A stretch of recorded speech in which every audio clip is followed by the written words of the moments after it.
Welcome to TVO Lab's Microlearning Pills. Short, engaging content to spark your curiosity with every listen.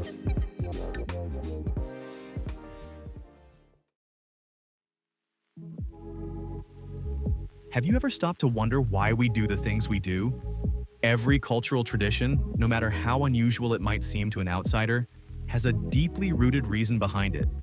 And each behavior reflects centuries of shared logic, encoded in ways that no standard dictionary can fully capture.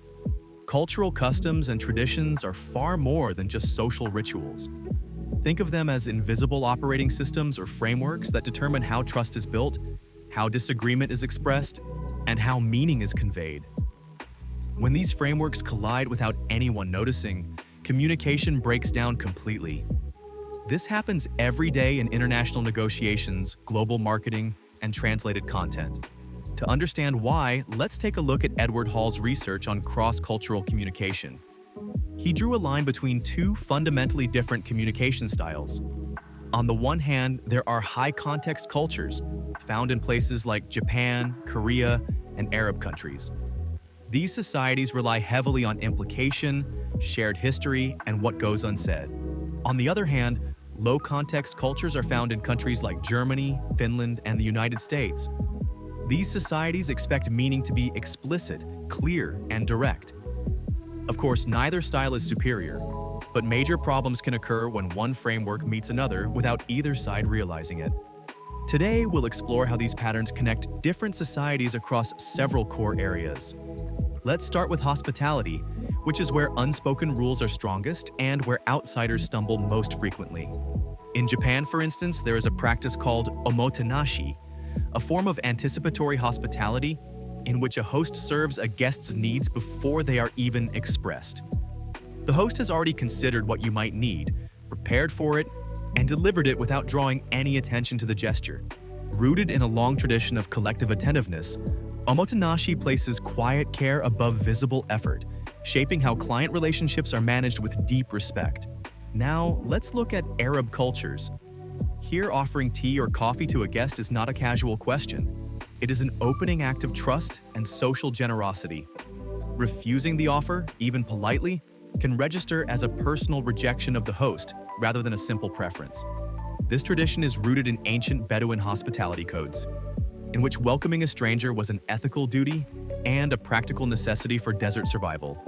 Today, sitting down to negotiate before accepting tea shows impatience at best and disrespect at worst.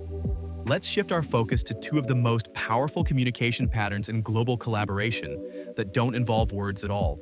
They are time and silence. Take Brazilian culture, for instance, which features a concept called jeitinho brasileiro. This translates to a creative, flexible approach to solving problems that don't fit formal rules. Where a Northern European might see a workaround as cutting corners, a Brazilian sees ingenuity. Alongside this runs atraso aceitável, or acceptable lateness. In professional settings, arriving 10 to 20 minutes after the scheduled time is often unremarkable, and in social contexts, it can be considerably more. Showing up exactly on time can actually read as social awkwardness. This isn't disorganization, but the representation of a culture that prioritizes relationship warmth over procedural precision. On the other side of the spectrum, there is silence. In Japan, the concept of ma refers to a meaningful pause, the space between words or actions that carries its own communicative weight.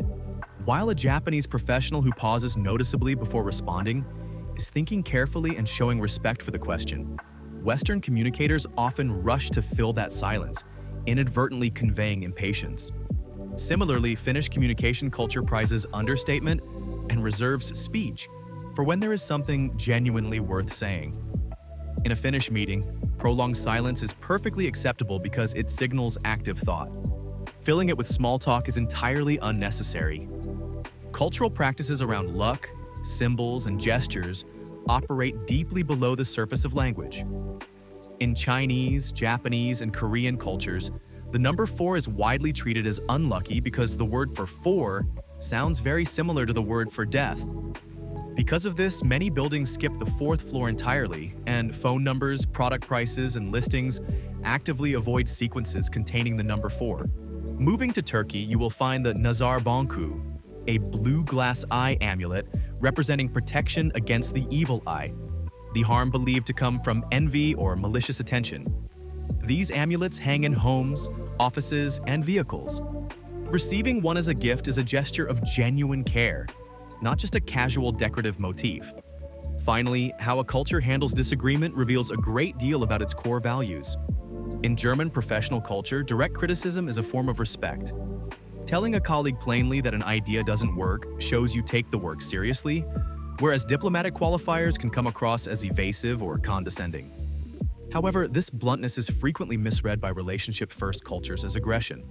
By contrast, Korea relies heavily on nunchi, the social skill of reading a room, sensing moods, and picking up on unspoken expectations without explicit cues.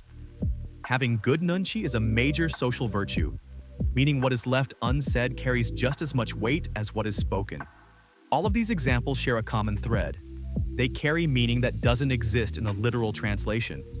Omotenashi isn't just good service, ma isn't just a pause, and nunchi isn't just reading a room. Each concept reflects a distinct value system. And that's exactly why learning a language also means learning a new way of seeing the world.